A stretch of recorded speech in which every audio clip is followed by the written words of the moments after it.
Hello students, welcome in Vanna Science Classroom.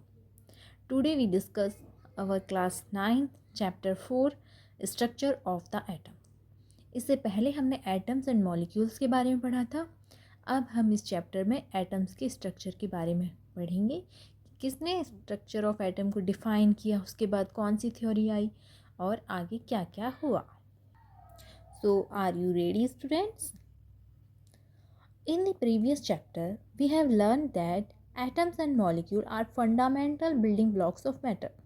इससे पहले chapter 3 में हमने पढ़ा कि एटम्स और मॉलिक्यूल्स जो होते हैं वो एक फंडामेंटल बिल्डिंग ब्लॉक होते हैं मैटर की, यानी कि एक नींव होती है किसी भी चीज़ को बनाने की। जैसे कि मैंने आपको एग्जाम्पल भी बताया था कि जब हम एक घर बनाते हैं तो उसमें हमें ईंट, मसाले, कितनी सारी चीज़ों की ज़रूरत होती है। एक एक ईंट मिलकर तब एक घर बनता है। तो उसका जितना भी छोटा पार्टिकल्स होता है वो हमारा एटम्स कहलाता है, जिसे हम दोबारा ब्रेक डाउन नहीं कर सकते। वी विल लर्न अबाउट सब atomic particles and various models. अब हम इस चैप्टर में एटम्स के भी सब एटॉमिक पार्टिकल्स के बारे में पढ़ेंगे और इसके बहुत सारे मॉडल दिए अलग अलग साइंटिस्ट ने, उसके बारे में डिस्कस करेंगे। And how these particles are arranged within atom. और ये जो सब एटॉमिक पार्टिकल्स हैं ये एटम में किस तरीके से अरेंज हैं, इस पर भी हम डिस्कशन करेंगे। One of the first indication that atom are not individual. पहली इंडिकेशन क्या निकली कि एटम अलग नहीं है, इंडिविजुअल नहीं है। Electricity is conducted by different substance. Electricity conduct होती है डिफरेंट सब्सटेंस के थ्रू, यानी कि जैसे एक इलेक्ट्रिसिटी पास होती है बहुत सारे सब्सटेंस मिलके, ऐसे ही एटम अलग नहीं है, वो भी बहुत सारे सब एटॉमिक पार्टिकल से मिलके बना हुआ है। Charge particles in matter. तो मैटर में वो चार्ज पार्टिकल्स क्या होते हैं, इसके लिए आपकी एनसीईआरटी बुक में बहुत सारी एक्टिविटीज़ दी गई हैं। Activity first, comb dry hair. आप एक कंघा लेना और अपने सूखे हुए बालों को उससे काटना और फिर उस कंघे को ले जाके आप पेपर के टुकड़े रखना बहुत सारे काट के, और उसके पास रखना। तो क्या होगा, वो पार्टिकल्स हैं जो कॉम पर रिप्रेजेंट थे वो अब पेपर को अपनी तरफ अट्रैक्ट करेंगे, एक चार्ज पार्टिकल क्रिएट हो गया। दूसरा एग्जांपल है, रब a glass rod with silk cloth. एक ग्लास की रॉड लेना और उसे किसी भी सिल्क के क्लॉथ पर रब करना। उसके बाद उस रॉड को एक बैलून से टच करके देखना, तो क्या देखोगे आप, वो अट्रैक्ट होता है या नहीं। ये एक्टिविटी आप घर पर भी करके देख सकते हैं, इससे आपको खुद पता चलेगा कि जो मैंने बताया वो क्या था और उसका क्या रिजल्ट निकला। Rubbing two object together. जब हम कोई भी दो ऑब्जेक्ट को पास में ले जाकर रब करते हैं, दे बिकम इलेक्ट्रिकली चार्ज। वो लोग क्या होते हैं, वो उनमें चार्ज क्रिएट होता है। एक पर पॉजिटिव चार्ज आता है और एक पर नेगेटिव चार्ज आता है। इसके बारे में और आप अपनी फिज़िक्स में पढ़ेंगी, केमिस्ट्री में इतना नहीं दिया गया, लेकिन जब आप फिज़िक्स में इसे और अच्छे से पढ़ेंगे तो आपको और अच्छे से क्लियर होगा ये टॉपिक। इलेक्ट्रॉन्स। इलेक्ट्रॉन्स को हम ई से डिनोट करते हैं, कैपिटल नहीं, स्मॉल ई, उस पर एक माइनस चार्ज होता है। इसको आइडेंटिफाई किया था जे थॉमसन ने। किसको? इलेक्ट्रॉन को जे थॉमसन ने आइडेंटिफाई किया था। ये आपको ऑब्जेक्टिव में भी पूछा जा सकता है या फिर वेरी शॉर्ट क्वेश्चंस के रूप में भी आ सकते हैं इस तरीके से question. Proton P positive, small P, ऊपर पॉजिटिव चार्ज। इसको आइडेंटिफाई किया था ई गोल्डस्टीन ने 1886 में। इलेक्ट्रॉन का मास नेग्लिजिबल होता है, यानी कि आप उसे मेज़र नहीं कर सकते, और जो प्रोटॉन है उसका मास इलेक्ट्रॉन से 2000 टाइम ज़्यादा होता है। कैनाल रे।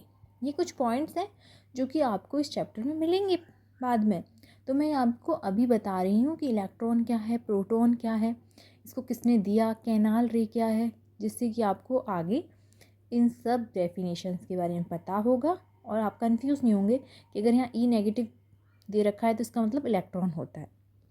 कैनाल रे क्या होती है?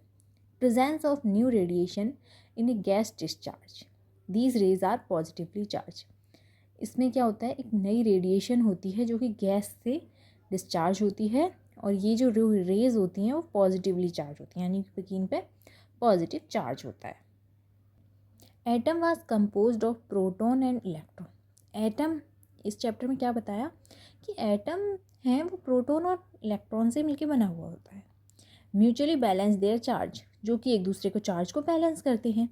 इलेक्ट्रॉन पे नेगेटिव चार्ज है और प्रोटॉन पे पॉजिटिव चार्ज है, तो ये एक दूसरे को बैलेंस करते हैं। प्रोटॉन इज इंटीरियर, जो प्रोटॉन होता है, आप ये स्ट्रक्चर देख रहे होंगे ध्यान से, इसमें आप क्या देखेंगे, प्रोटॉन है वो अंदर की साइड है और इलेक्ट्रॉन उसके चारों तरफ है। तो electron could easily be removed, electron बाहर की तरफ है तो वो बाहर से जल्दी रिमूव हो जाएंगे।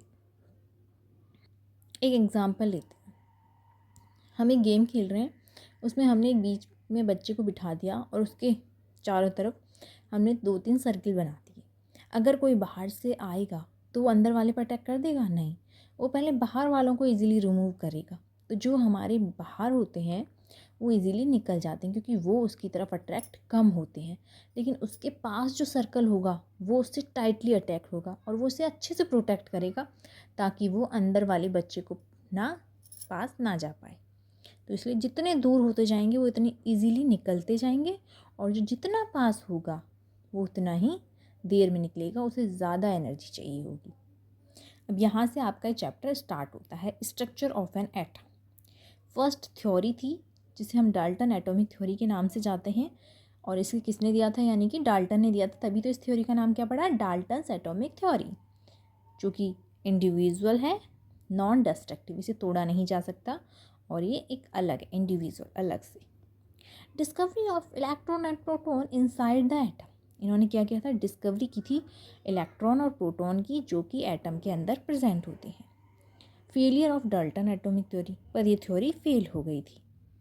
हाउ इलेक्ट्रॉन और proton are arranged in the atom, ये नहीं बता पाए थे कि इलेक्ट्रॉन और प्रोटॉन एटम में किस तरीके से अरेंज्ड हैं। इन्होंने ये तो बताया कि इलेक्ट्रॉन और प्रोटॉन प्रेजेंट है एटम के अंदर, ठीक है, सबने मान भी लिया, पर ये नहीं बता पाए कि इलेक्ट्रॉन और प्रोटॉन किस तरीके से अरेंज हैं एटम में, इसलिए ये थ्योरी क्या हो गई हमारी, फेल हो गई। उसके बाद हमारी नेक्स्ट थ्योरी आई, थॉमसन मॉडल ऑफ एटम, जिसे किसने दिया था, थॉमसन ने। Thomson propose the model of an atom to be similar to that of Christian pudding. Thomson ने जो मॉडल दिया था उसने क्या बोला कि ये एक क्रिसमस पुडिंग यानी कि क्रिसमस केक की तरह है, जो आपको दिखाई देगी। The electron in the sphere of positive charge, जो इलेक्ट्रॉन है वो किसके अंदर है, ये जो पॉजिटिव चार्ज के अंदर इलेक्ट्रॉन प्रेजेंट है। अब देखिए यहाँ मैंने आपको एक डायग्राम ड्रॉ किया हुआ है, इसमें अगर आप ध्यान से देखेंगे तो ये एक सर्कल है, यानी कि एक क्रिसमस केक है जो कि पॉजिटिव चार्ज है। अब इस क्रिसमस केक में ये जो इलेक्ट्रॉन आपको दिखाई दे रहे हैं, ये इन्होंने एक ड्राई फ्रूट की तरह माने, जो कि हमारे नेगेटिव चार्ज हैं। तो थॉमसन ने इस मॉडल को नाम दिया था क्रिसमस पुडिंग मॉडल। इसका दूसरा एग्जाम्पल आप ले सकते हैं वाटरमेलन। जैसे कि वाटरमेलन का जो रेड पार्ट होता है वो पॉजिटिव चार्ज होता है और उसके जो सीड होते हैं, बीज जो होते हैं, वो आप नेगेटिव चार्ज यानी कि इलेक्ट्रॉन। तो प्रोटॉन में इलेक्ट्रॉन धंसे हुए हैं, इन्होंने ये बताया।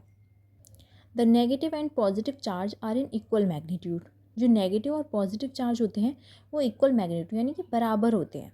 सो the atom as a whole is electrically neutral. तो इन्होंने क्या बोला कि जब पॉजिटिव और नेगेटिव चार्ज इक्वल हैं तो हमारा जो एटम है वो न्यूट्रल है, यानी कि उदासीन है, उसमें कोई चार्ज नहीं है।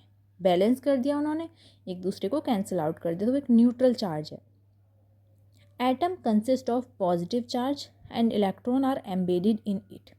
उन्होंने कहा कि एटम है वो पॉजिटिवली चार्ज है और इसमें इलेक्ट्रॉन एम्बेडेड है यानी कि धंसे हुए हैं। तो ये था थॉमसन का मॉडल।